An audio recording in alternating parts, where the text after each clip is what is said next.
But we have this statement that confuses a lot of people, and it's in Scripture. Right after they eat, Adam and Eve realized they were naked. And what exactly does that mean? So if without really a full understanding of the theology behind it, it's like all of a sudden Adam and Eve ate the fruit, they're like, well, my goodness, I'm not wearing clothes. And that's the way it kind of reads if you just read it very literally without proper context. And that clearly wasn't the point. When Adam and Eve realized that they were naked, it's not that they all of a sudden had this revelation, oh, I'm actually not wearing clothes. Why didn't I put clothes on today? It's that there was now a need for clothes. So as I said, the antecedent passion is when you have a desire for something before you come in contact with it. And this specifically comes to the sin of lust.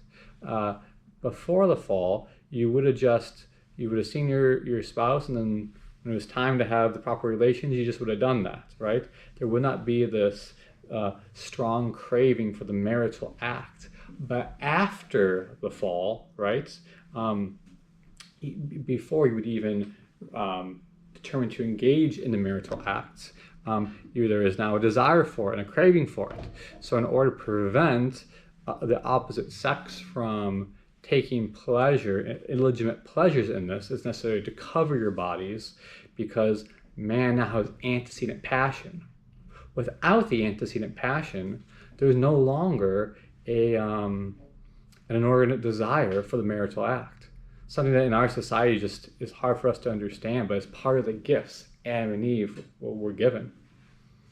So you can see that once we fell, our whole ability to avoid sin became a lot more difficult, because these passions have risen up, and now we just crave everything around us.